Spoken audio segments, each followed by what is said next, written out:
Welcome to the Skull King Football Podcast, presented by Fox DFS Firelines. Now, here are your hosts, Justin and Ryan Skullrood.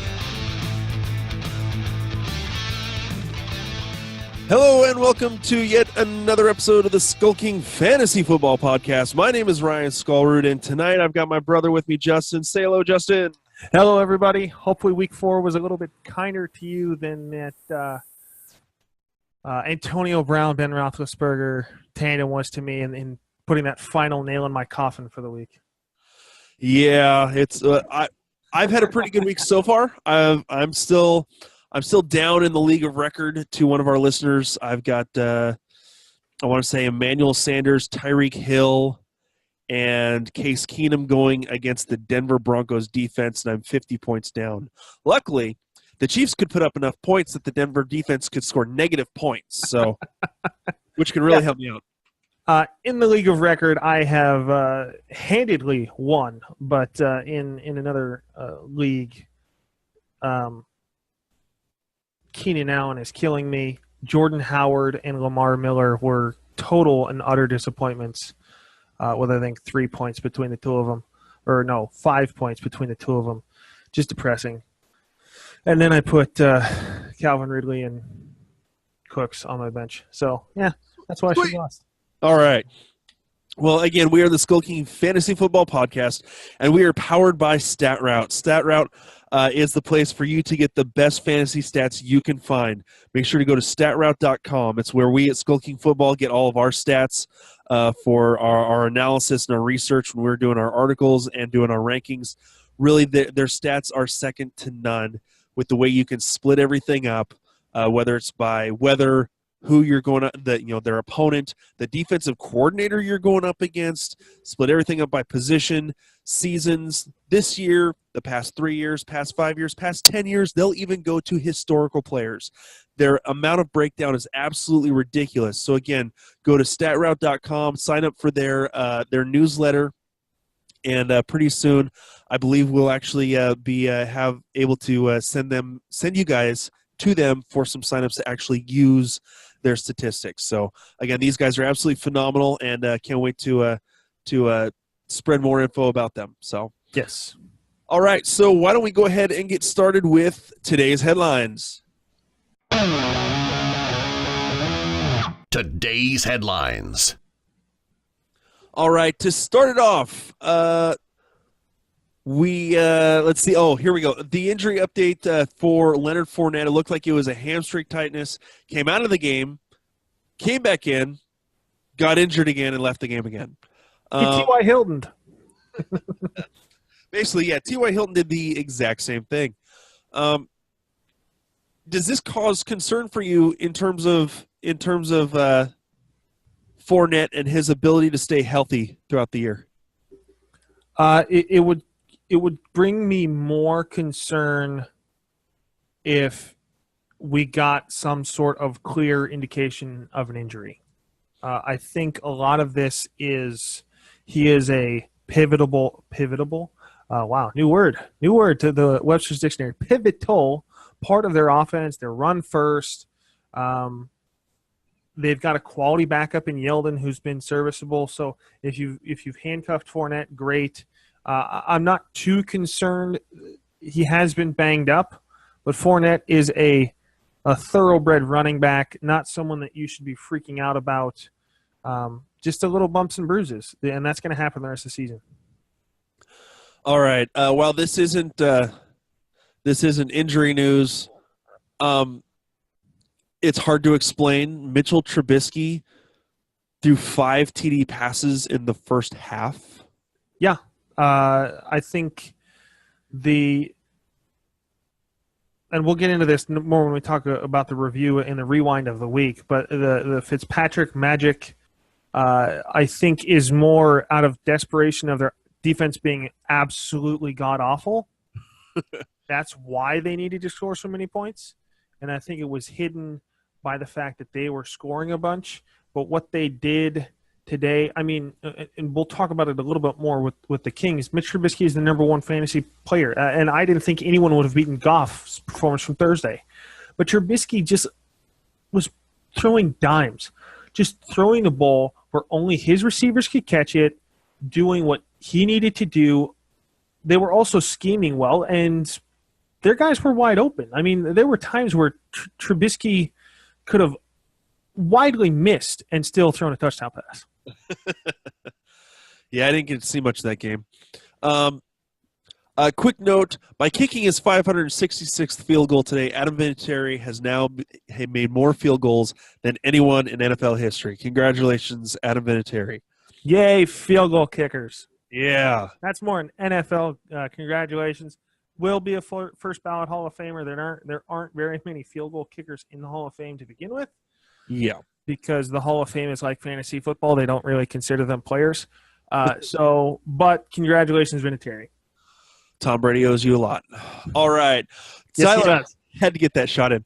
Tyler Eifert said just twisted his ankle in gruesome fashion, reminiscent of the Hayward injury. What it actually was a broken ankle. He is going in for surgery. Actually, I think he already went in for surgery.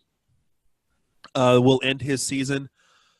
A lot of comments, Eifert just needs to retire. He can't seem to stay healthy, and his injuries have just been horrible, whether it's been a knee, an ankle, the back injuries he's been dealing with for years now. So hope that he's able to recover, not even to come back and play football, but just to be able to get over those injuries is, just for sanity and health's sake. Yeah, it's one of those things that at this point, your health outside of football is more important than continually trying to play. So, I mean, that's really basically what it is. I haven't looked at the injury. That's not something that I really sign up to watch all the time, so I'm not going to go look at it, especially if the headline is, it looks kind of gruesome. I've seen enough. I don't need to see it, but best wishes to Eifert in his recovery. We're going to talk about some other players that were knocked out for the season as well. All right. Moving up. Will Fuller exited Week 4 against the Colts with a hamstring injury. Did he come back into that game? No, he did not. Okay. Again, we'll go back to, Will Fuller tends to get knocked out with leg injuries. The hamstrings tend to bother him. So it's something that's why we call him a boomer bust player, because when he's in, he's great. He has a problem staying on the field. And he will get a touchdown when he's on the field. It's like a new Jordan Reed rule. Like when he's healthy, you play him. Well, with it's the same thing with Fuller. When he's healthy, you play him, and he's probably going to get a touchdown. He may only get 2 catches for 60 yards, but he's going to score. For those of you who are DeAndre Hopkins owners, this is something to not to be ever root for an injury, but when Fuller came off, you saw a huge increase in the usage of DeAndre Hopkins. Yeah, because he had no one else to throw to. There is one guy that we'll talk about later. We'll get to that. Geronimo Allison went to the locker room, was ruled with a concussion today, knocked out with a concussion. Hope that he's able to get better for next week. Let's see. O.J. Howard had a knee injury, was out for the rest of the game. Looks like that one we still don't know what's going on with his knee. He's going in for an MRI in the morning. Wait to see what comes of that. We'll talk more about that one later too. Yes. Sorry, I actually scrolled down instead of scrolling up. Moving on. This sucks for all Seahawks fans. And we've got 2 of those actually. Will Dissly appeared to have a right injury, ended up getting carted off the field. Looks like it is a torn patellar tendon, which ended Jimmy Graham's season 4 years ago. He looked very promising the first few weeks. That's a rough injury. Hope the best for him in the coming months as he tries to recover from that. Yeah, he was a very pleasant surprise addition early in the season. It's one of those things that, once again, you never want to see anyone go out with an injury. And the Seahawks, with their usage of tight end, are really going to need Ed Dixon to come back quickly. Yeah. If anything, for just a body blocking on the line. Seahawks safety Earl Thomas was carted off the field, also with a leg injury, flipping off the Seahawks bench as he was carted off. Lower leg fracture. He'll go on injured reserve, but he will be back for the Super Bowl if the Seahawks make it. Is about his time. No, he won't. I am of the opinion. Even if he could be healthy, they'd still play. Tedrick Thompson is now the free safety for the Seattle Seahawks. Could you cut him? No, they wouldn't do that. Why not? He's been They'll pay him for the rest of the year. Giant pain. Because the Seahawks do have a family show. Because the Seahawks do have enough honor to do that. So yes. All right, that is enough. That is all we've got for the news for today's headlines. Let's go ahead and get into the Kings and Stings. Justin, why don't you go ahead and take it? Yeah, starting off at the quarterback position, we talked about this a little bit earlier. Mitch Trubisky was channeled his inner Patrick Mahomes. I mean, I think in one of the conversations we were having with one of our staff writers, longtime Bears fan, Greg, who writes for the show, threw a massive jab at Trubisky last week in talking about how Deshaun Watson and Patrick Mahomes are these great quarterbacks and the Bears passed on them and Trubisky's garbage. Well, if Trubisky's garbage, what does that make the Tampa Bay defense? They're horrible. And really, they are horrible. Well, if you listen to Dirk Cutter, they'll all be fired tomorrow. So, even him. Including him. Jared Goff, the number 2. I didn't think anyone was going to pass him, but Mitch Trubisky, 354 and 6 touchdowns. Jared Goff, number 2, with 465 yards and 5 touchdowns. By far and away, the best team in the NFL right now is the Rams. I think they could run the table. They look really hard to beat. They just the other thing that I want to mention is Minnesota good right now? They're not getting any pressure on the quarterback, and I know they've got a defensive end who's going through some mental health issues, and so I am all for him getting that figured out, but the team itself, in his absence, needs to figure out how to get some pressure on the quarterback. Well, yeah, it's they kind of have the same deal that the Seahawks have had for really the last couple of years. What made the Legion. I'm going to throw out some controversy here. What made the Legion of Boom so good was the front seven being able to put pressure on the quarterback and forcing the quarterback to make mistakes so that the Legion of Boom could take advantage. Yeah, high balls and receivers getting knocked out. Correct. Interceptions. The Minnesota defense has phenomenal defensive backs.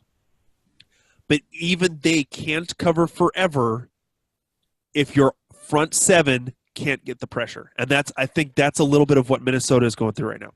Well, a lot of it, when you look back at it, Minnesota gave up a lot in the first half. They technically, moral victory, won the second half 11-10. if you want to get into moral victories, which I am completely against, but I throw it out there for the sake of the argument, it is that the other part of that is Anthony Barr gave up 3 touchdowns. Trey Waynes gave up 2. So really, it was 2 or a couple of really well-thrown balls and then them exploiting a linebacker trying to cover fast receivers. Yeah. So when you look at it, just a couple of bad plays here and there made it look a whole lot worse than I think it really was.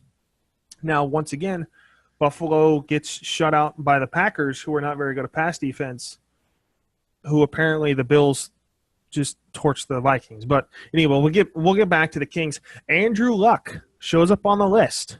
Finally, he is back, did most of his work without T.Y. Hilton in the game and without Jack Doyle. I benched him this week. A lot of people did, and I didn't have him. I think I had him.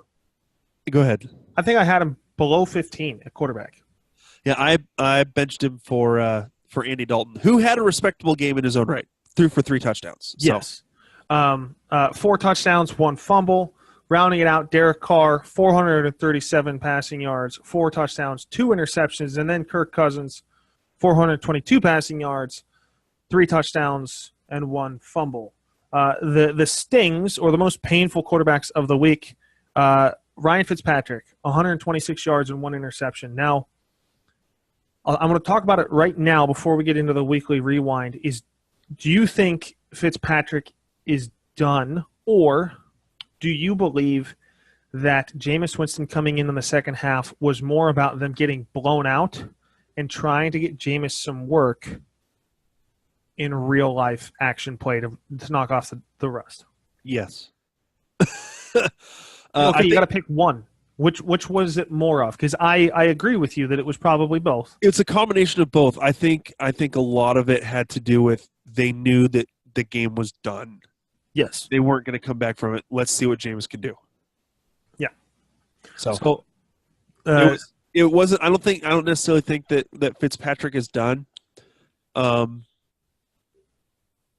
yeah, let's also remember they went up against one of the top defenses in the league right now. Yeah, the Bears are very, very good. The 1 interception didn't help. Ryan Tannehill, this is more for in deeper leagues, scored a big fat 0. 100 passing yards, 1 interception, 1 fumble, 0 points. That's one of the reasons why I won in the league of record. Tannehill was the quarterback on the other side, so that was a free 25-point spread over Phillip Rivers, or with my Phillip Rivers to his Ryan Tannehill. And then we have a tie at third. Both Russell Wilson and Drew Brees got 8 points apiece. Russell Wilson 177 yards and 21 rushing yards. Drew Brees 217 passing yards. No touchdowns, no turnovers either, so it could have been worse.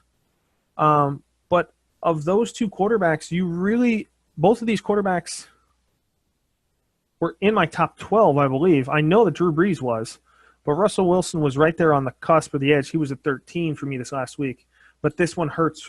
Those 2 hurt for me the most out of the rest. Everyone else pretty much performed this week.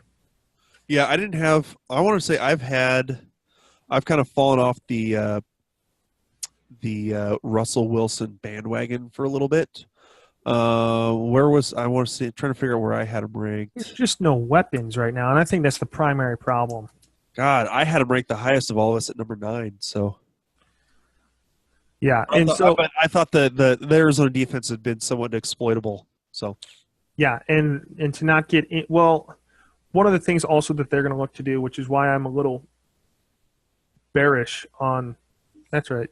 Bearish? Yes, bearish on Russell Wilson, is that they're looking to get more running back involvement. Now, they tried to run Chris Carson into the ground. He didn't play. Maybe they ran Mike Davis into the ground this week with his 2 touchdowns. So maybe Carson's back next week against the Rams, and they're just going to alternate every week.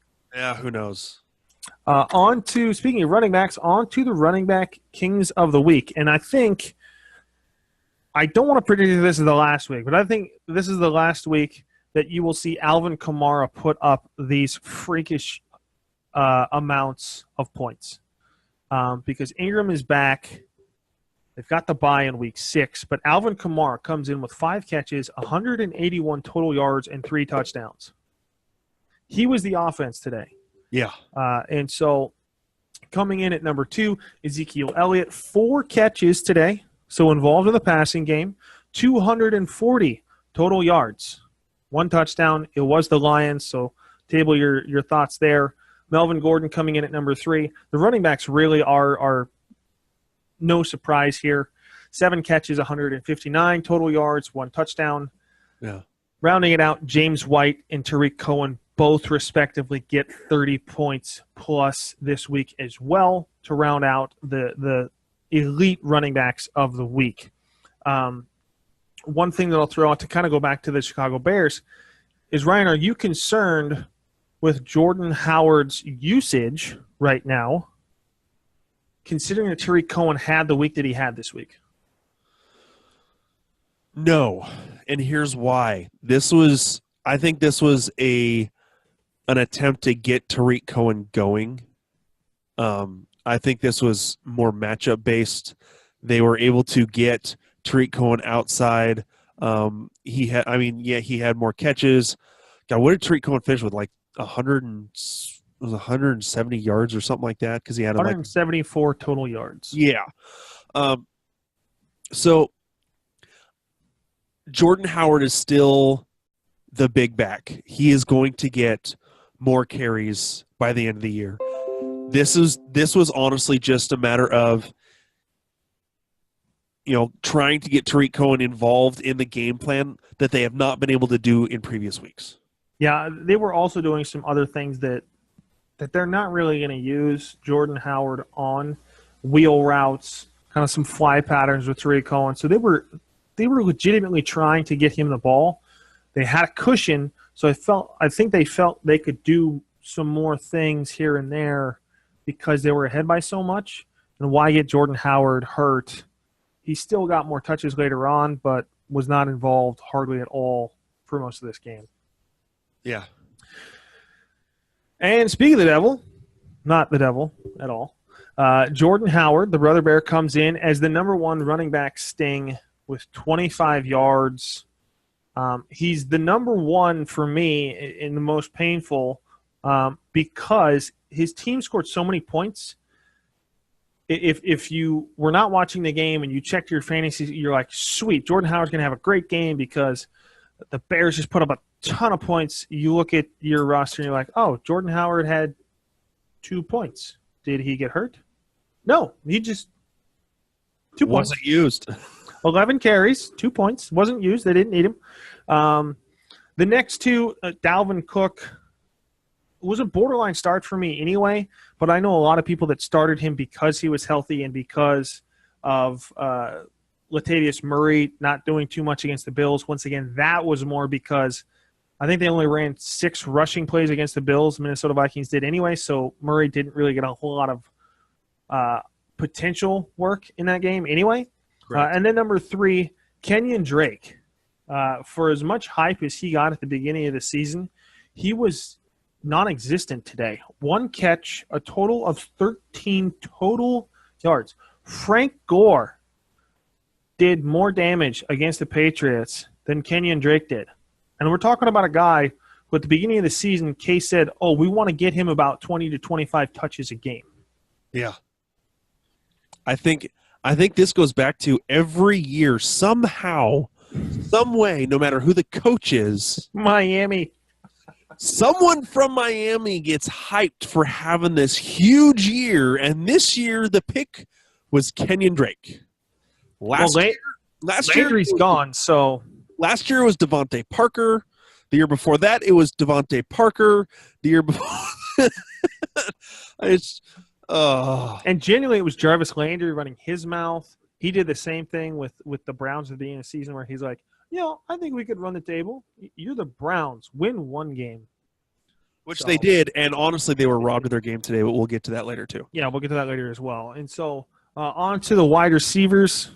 Coming in number 1, Cooper Kupp, 9 catches, 162 yards, 2 touchdowns. Golden Tate, 9 receptions, 132 yards, 2 touchdowns. And DeAndre Hopkins shows up with 10 catches, 169 yards, and a touchdown for wide receiver. On the Sting side, Aguilar, 12 targets, 5 catches, 22 yards, and a fumble. That one hurts. Larry Fitzgerald, 3 catches, 28 yards. Not really involved that much so far. And then Michael Crabtree was really the painful one in tonight's game with the Steelers struggling as much as they did. Only 3 receptions, 29 yards. It is really the John Brown show, really, in the passing game. And we'll see how long that lasts. Yeah, we'll see how long that lasts. He's got known injury history, which has everybody concerned. And then I kind of threw one in here. Michael Thomas, which is with as many points as he's been scoring, 38 points, 30 points, only comes away with 8 points. I mean, his projection was 19 according to ESPN. 4 catches, 44 yards.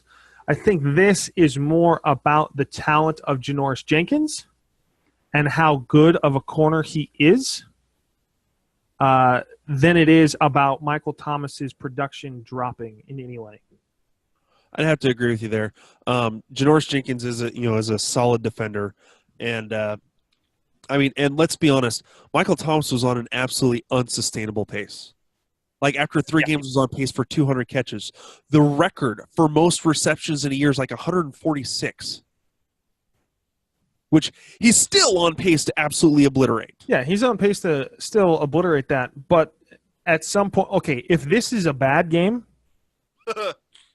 for those of you who have DeAndre Hopkins, a Keenan Allen, an Antonio Brown, an Odell Beckham Jr., you'll take 8 points as the worst game of the season.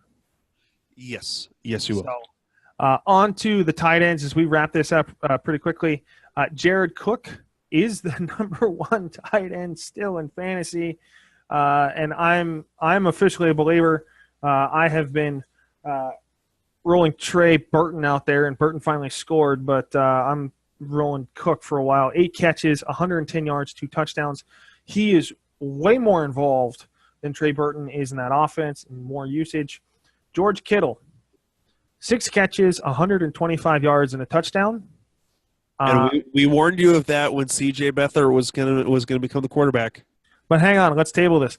One of those was a 75-yarder, so really he had 5 catches for 50 yards. So he had 10 points before a Tyreek Hill play, which was also painful to watch.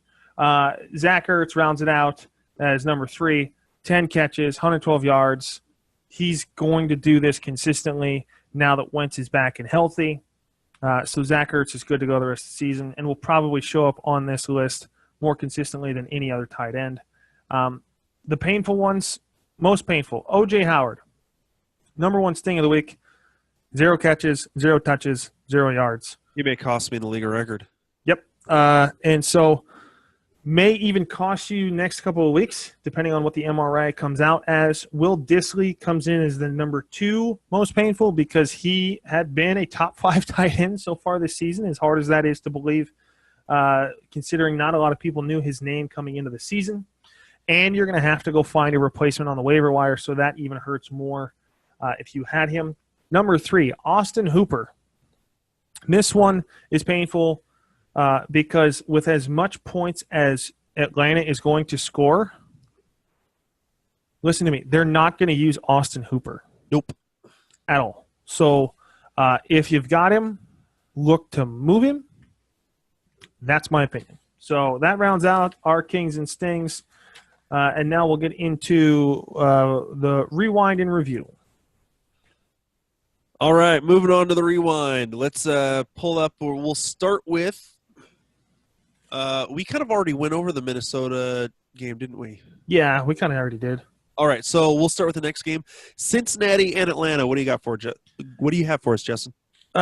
Really, my biggest takeaway here, other than number 1, kudos to you for calling Dalton as streamer of the week in terms of quarterback perspective. You're welcome. And so, not that I doubted you, but it was a great call, and I'm sure the listeners are appreciative of that. For me, once again, Julio Jones is a great 20s to 20s ball movement receiver, apparently. Calvin Ridley found the end zone again. Julio Jones did not. And so, Julio Jones owners, you're going to have to be okay with him maybe only scoring 4 touchdowns this season. He's going to still produce. He'll still get you. He'll still get 1,400 yards and 100 catches. Yeah, he'll get you the volume, but without the touchdowns, there's going to be maybe a little bit more of those 8-point weeks, like Michael Thomas had this week. Then you are more comfortable. You're going to see a lot more of his production from last year. The other part that I want to point out is Matt Ryan, to me, is a top 5 quarterback the rest of the way. There's not even a question here. I don't care who he's playing. I don't care what the matchup is. They have to throw the ball to score. Yeah, they pretty much have to because their defense has been decimated by injuries, so they have no choice. Yeah, and the last thing here is Boyd, once again, 3rd straight week with 20-plus points for the Bengals. So if he's still on your waiver wire, you're not playing in a deep enough league, and go grab him now. All right, moving on. Tampa Bay versus Chicago. What do you have for us in this one? We kind of already covered the Jordan Howard and Fitzpatrick thing. Once again, Tampa Bay does not play defense. But one of the things that I want to say is Trubisky really proved himself. I touched on it a little bit. The TD to Robinson was placed only where Allen Robinson could catch the ball. On the outside of the end zone, it was an indefensible ball, touchdown. Those are the types of throws you want to see from your quarterback, regardless of who it is. I don't care if it's Alex Smith, Ryan Tannehill, whoever your quarterback is, that's the pro-level type quarterback that you're going to get from an elite talent. And so that is a glimmer of good things to come for Chicago. Now, I don't think they score this many points again the rest of the season. Who knows if they score this many points over the next 2 or 3 weeks. But Trubisky showed you something here that Bears fans in general, and if you're in a deeper league, Trubisky owners should be joyous that this happened for you, because they're much like Greg in the video from 2 years ago where he cursed to the TV because they grabbed Trubisky in the draft. This is one of those where maybe they were right in what they did in grabbing him. Now, I still like Mahomes and Watson, but we've seen better from them more consistently so far. But this is a good game to notch on Trubisky's belt. Correct. I definitely remember watching that video. It was a whole lot of fun. Oh, I watched it like every day for a week. All right. Moving on. Next game, Detroit at Dallas. My number one takeaway here is there was some talk about Kenny Golladay potentially being the new number one at Detroit. This game solidified that it is still Golden Tate. By far and away, it is still Golden Tate. There's things that Golden Tate can do that no one else can do on that team. The speed that he produces in being able to get separation from a defender, a little bit of his taunting tactics, I'm not the biggest fan of personally, but people like that. He's very confident, very, very good at what he does as a receiver. Kenny Golladay is clearly the number two, and it's not even close. And then it's a Marvin Jones. So I know tons of people who grabbed Marvin Jones before even thinking about Golladay, just because of ADPs and where they were ranked. Kenny Golladay is proving himself to be a great add later in your draft. And then the question I'll pose to you is Elliott now more valuable in PPR? Because typically when we do our rankings, I give a huge bump to Elliott in standard, and then I bump him to like 5 or 6 in PPR because he's not utilized in the passing game. I think as far as it goes, even if he's only getting a couple catches in PPR, because of the sheer volume he has to get in order to make sure that the Cowboys can actually win, I place him pretty much even in both. Yeah. So, because, Dak Prescott's not going to win you games. Ezekiel Elliott will win you games. Well, one thing that I'll say, granted, it's the Detroit Lions defense, so once again we need to table our excitement, but there was a beautiful over-the-shoulder catch by Ezekiel Elliott, which you typically don't see a running back do like Elliott, who's not involved in the passing game. A Tariq Cohen, Tevin Coleman, those type of players, that's an easy catch for them to get because they're utilized on wheel routes all the time, so an over-the-shoulder catch is easy. Ezekiel Elliott, I haven't seen him make an over-the-shoulder catch like that ever, and this is like a fly route. Yeah. So great throw by Prescott. I know we dogged him earlier in the week and called him Brock Osweiler because he was. But great game for Dallas. Positive things moving forward, but still, it is still the Ezekiel Elliott show because when you look at the receivers, no one had more than 50 yards. 53 by Beasley, but there's not a lot of damage done by the receiving core in this game. Correct. All right. Moving on. Buffalo and Green Bay. Buffalo came back to earth. Yes. So Bizarro World is no more. and so the Bills are still horrible. But my biggest takeaway here is Aaron Jones is clearly the lead running back for the Packers. We talked about this earlier in the week or earlier last week, where I put Jamal just ahead of Aaron Jones, mostly because he was still the starter. They split carries. Both of them got 11 carries. Aaron Jones did clearly more work with his. So I think even though this is going to still be a giant timeshare, I think Aaron Jones is clearly the lead back. I think it would be a 50-25-25 split, with Ty Montgomery probably getting a little bit more of the pass-catching work, as he flashed a little bit today in that. But that's really my assessment of the backfield. The other thing that I'll put out there is Cobb was inactive. We don't know. I can't remember why. We know he was battling some stuff, but there was also talk before the season that they were shopping him. Allison leaves with a concussion. Who else is there to throw to? If Allison doesn't come back, Cobb was a hamstring. Okay, so Cobb was a hamstring. So Cobb, Allison, injured. The Packers are starting to get a little bit more bogged down with injuries. Jimmy Graham's banged up. Aaron Rodgers is banged up. So over the course of this season, I'm a little concerned about the Green Bay Packers and their ability to continue to bounce back while being this nicked up early in the season. Yeah, I'd have to agree with you there. That their wide receiver core is getting thin. They do have Ty Montgomery, who can be used. I mean, he's a wide receiver converted to a running back, so he can split out. He can catch the ball out of the backfield. So at least they have a little bit of flexibility still with him. Hopefully for them, Geronimo Allison will be able to clear the concussion protocol by the end of this next week. You're waiting for the next game. All right, the next one, Houston and Indianapolis. We already talked about Andrew Luck kind of emerging back, 40 for 62, 464 yards and 4 touchdowns. What I want to talk about is Nyheim Hines had a great game today.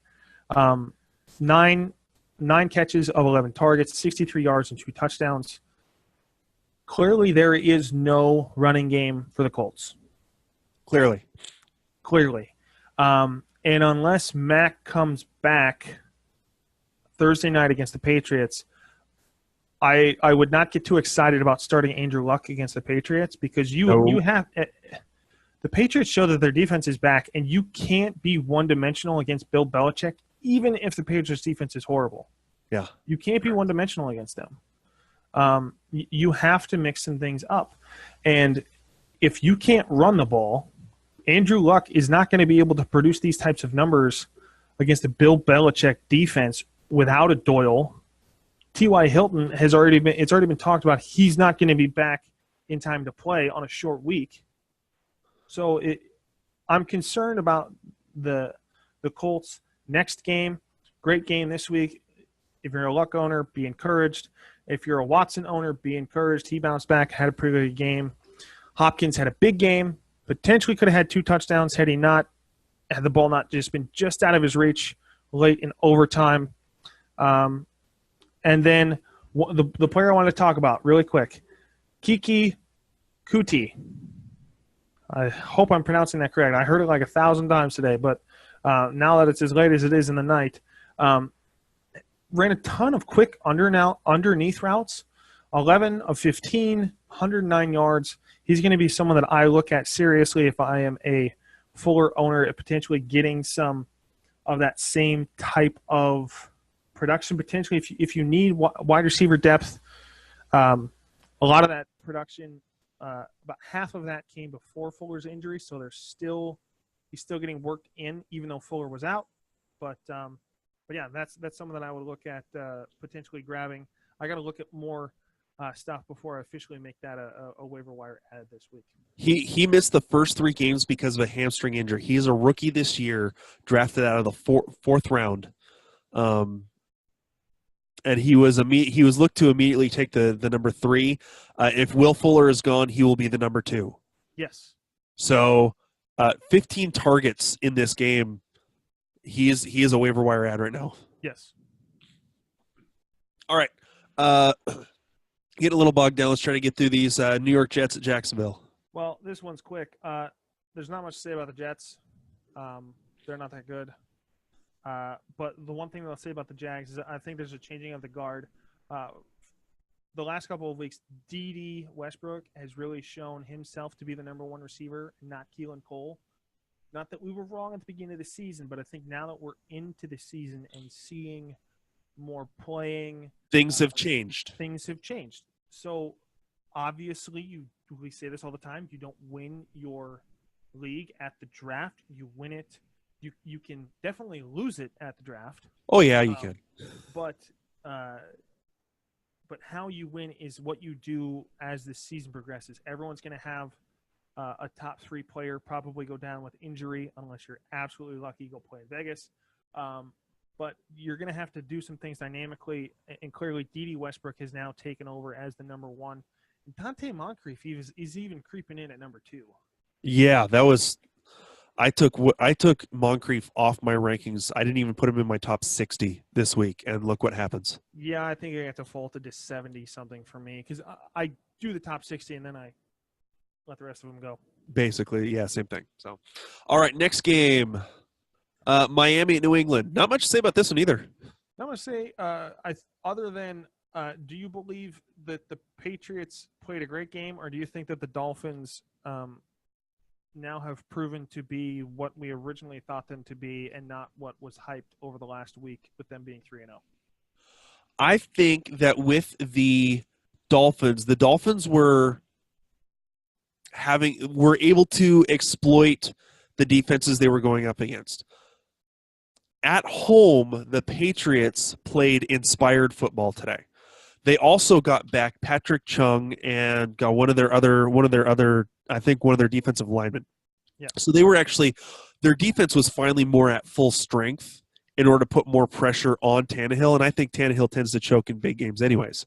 So I think there was a combination of all that, plus the offense was able to block and get a running game going. Sonny Michel had a phenomenal game running the ball, and James White was not only catching the ball, but running the ball well as well. Yeah. The one thing that I'll say, Tannehill, I think I saw it before the game, Tannehill has not won in New England, but he has also not lost in Miami against the Patriots. True. 4-0-1 in Miami. He's 0-6 now in New England. Yeah, and correct. So, quick thing about Michelle and White. Like I said earlier in the week, I predicted this to be kind of like a LeGarrette Blount, Deion Lewis type of thing over the last couple of years. That's shaking out to hold true against Miami. Miami does play sneakily good. Yeah, that's correct wording. Yes. Good against receivers. I think Gordon will be more involved over the next couple of weeks. The other thing is Gronk's potentially going to be out for the next game, so that opens up more for everybody else, especially the pass catchers. Who knows? Hogan might do something. Not likely, but might. No, you could see they were trying to get Josh Gordon involved. Gordon had a couple of really good catches in this game, so that was promising to see for Josh Gordon owners who are trying to hold on to a lottery ticket. Yes. All right, Philadelphia, Tennessee. Mariota's healthy again, so a couple of things. 2 touchdowns, 1 on the ground. Lewis is clearly the back to own when Mariota's healthy. Corey Davis finally arrives against an Eagles defense, which I'm still not sure is good or not. They got torched. Well, everyone got torched by Tampa Bay early in the season, but I just don't know about Philadelphia's defense yet. I think they can pull it together here later in the season. Wentz played better this game than he did in the last game. Even though Aguilar did show up on the stings list, I wouldn't be too worried because he did get 12 targets. So he's still clearly getting targeted, so not too much to worry there. So those are really my biggest takeaways from the Eagles-Titans game. Seattle and Arizona. Game and missed field goals. That's pretty much all I've got to say about this game. That and the other part is David Johnson owners can feel rest assured now. David Johnson is now being utilized the appropriate way. He's getting the ball in space. They're throwing some screen passes. They're throwing some wide sweeps. He's getting used the way he should be. His production numbers should come up. Rosen, I expected a little bit more out of Rosen, I think. He did have a touchdown taken off the board. Correct. On a touchdown pass to the end zone. Wide receiver's foot was clearly out of bounds. Second foot was clearly out of bounds before. So not a catch. Great throw, but just a little bit out.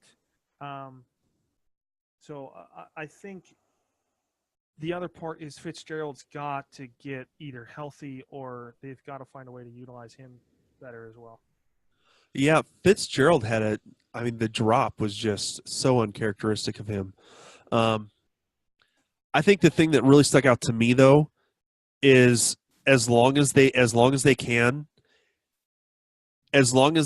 this offensive lineup, the Seattle Seahawks are going to run the ball. They are going to force to run the ball. Last week was their first 100-yard rusher in forever with Chris Carson, 32 rushes for 102 yards. This week, Mike Davis, 21 rushes for 102 yards. Oh, so, I got him as 101. Or maybe it was 100. Okay, 101, sorry. But still, 2 consecutive weeks with 2 different 100-yard rushers. Penny even ran 9 rushes for 49 yards in this game. Yeah, the only thing that I'll say on the Seahawks side is Penny is proving to be more the CJ Procise role or more the poor man's Deion Lewis role. I think that maybe I think part of it is they're still trying to trust him because of how much he missed in the preseason. Yeah, and he's a rookie, so that he was not as highly touted as, say, a Sony Michel. Correct. Or a Saquon Barkley coming in. So even Detroit is still kind of easing Kerryon Johnson in. So yep. All right, a few more games. Let's get through these quick. Cleveland and Oakland. Jordy Nelson owners should be happy. He's getting involved more after his kind of pooper first 2 weeks. Cooper did his roller coaster of production, kind of the bipolar player he is on the stat sheet. So next week, probably not going to be a good week. Cook is proving to be a huge part of this offense. And if he's going to continue to get 13 targets in a game from Derek Carr, he is a top 5 tight end, regardless of what you think about him. Really, he's proving it this year. And if he's getting that kind of target share, most tight ends don't get more than 8. So right. Especially tight ends where they're a little bit touchdown dependent, you can play Cook for a while. Even if he burns you a week or two, you should still be fine. For me, on the Cleveland side, I think the thing that really sticks out is Baker Mayfield is the real deal. Yes. On top of that, him being in the lineup helps David Njoku, it helps Jarvis Landry, and it helps Carlos Hyde. You saw that Duke Johnson did a little bit more today. Duke Johnson did a little. They got him a little bit more involved as well. So I mean, just having Baker Mayfield in there improved the fantasy outlook for 4 other players. Yeah. So, what is your thoughts of Nick Chubb's 3 touches for 105 yards and 2 touchdowns? Is that going to a 60-yard touchdown and a 40-yard touchdown? Is that going to make you nervous being a Carlos Hyde owner? I mean, I have him in a league. It makes me a little nervous. Hyde has had some injury problems in the past with 49ers. What are your thoughts? I think Chubb most likely is not available. I mean, even in 10-team leagues, I know that people have him stashed away on the bench. I'm running Carlos Hyde out there as long as Carlos Hyde's getting work. Yes. So, yeah, I would still feel – I mean, Carlos Hyde has scored a touchdown in all 4 weeks this season. Yes. and has 60-plus yards in every game. So He's on pace for a 1,000-yard season. that is the consistency you want out of the running back position. Yeah. All right. New Orleans and the New York Giants. Already talked about Thomas being held in check by Janoris Jenkins. Really, the highlights of this game are the running backs, Kamara and Barkley. It was the Alvin Kamara and Saquon Barkley show. And then Shepard had a great game with extra production in the absence of Evan Ingram being out. Should Evan Ingram miss a couple more weeks, I would see Shepard having similar weeks, not necessarily as big a week as he had this week, but similar weeks because Ingram's out. They're going to have to throw the ball a little bit more to him and to Odell Beckham is going to get his, but Shepard should get a little bit more with Evan Ingram out. All right. 2 more games, San Francisco and the LA Chargers.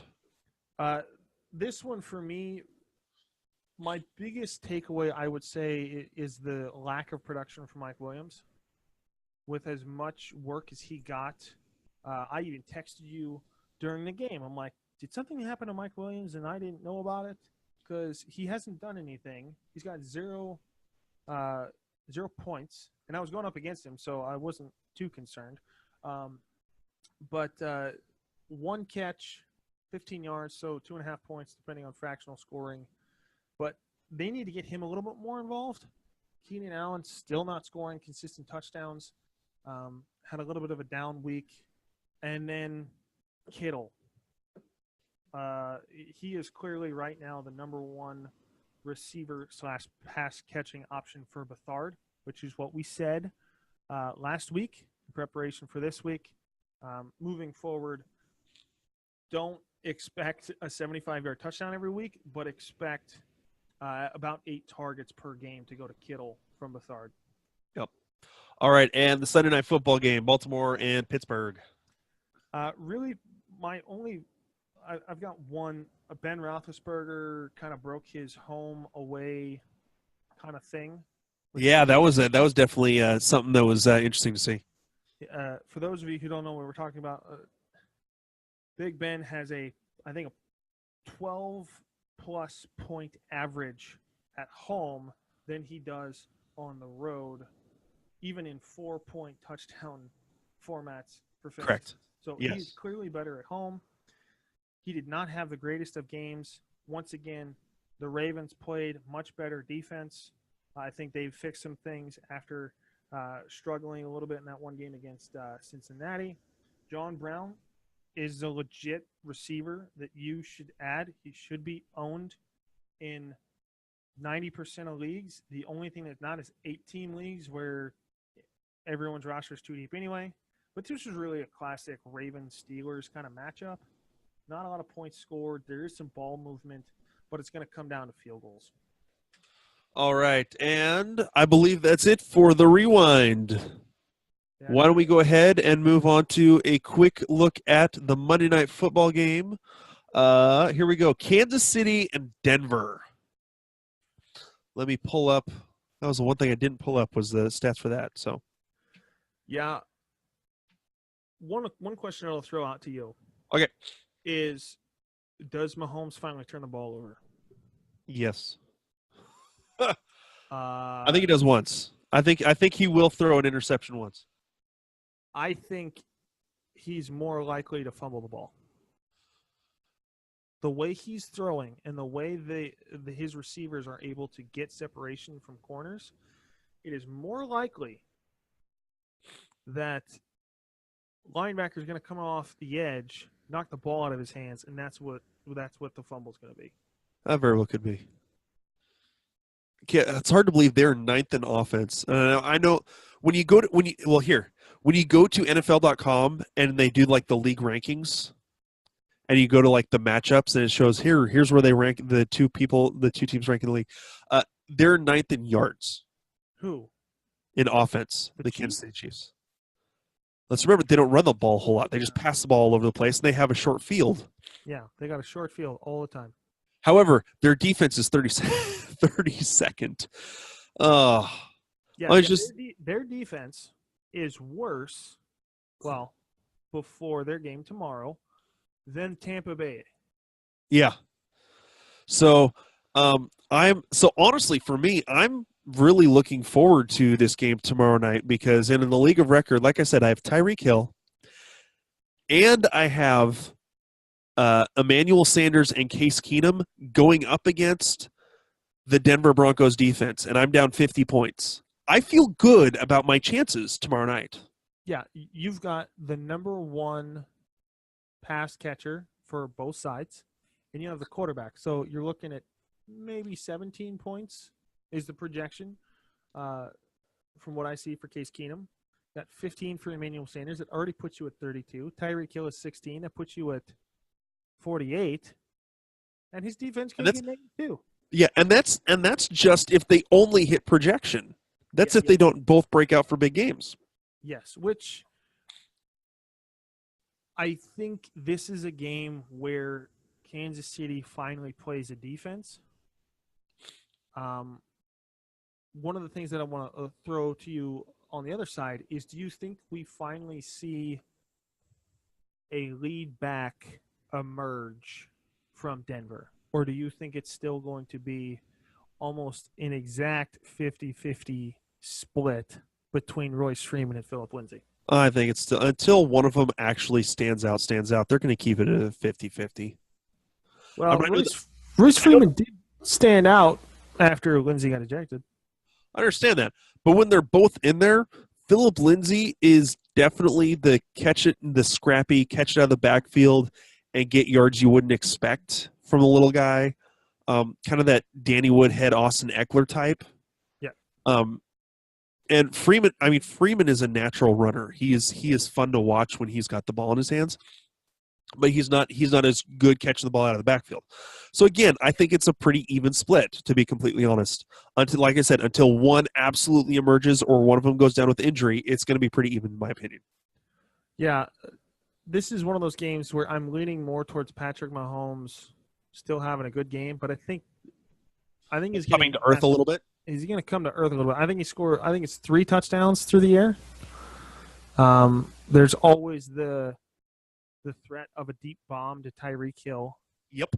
But I think they're going to need to use Kareem Hunt a little bit more in this game. Now, I forgot to look at the stats before coming on the show, so I'm sorry. But to me, the strength of the defense of Denver is kind of that front core 7. Because Seattle threw the ball all over the field against Denver in Week 1. Correct.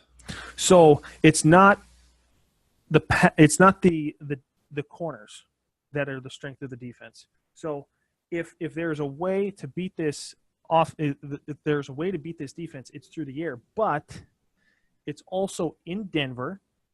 It's on the road. It is going to be an electric crowd. This is a classic AFC matchup between the Chiefs and the Broncos. So I don't see this being a shootout. I think it's a little bit more come down to earth. Maybe a 24-28 win by the Chiefs is how I see it.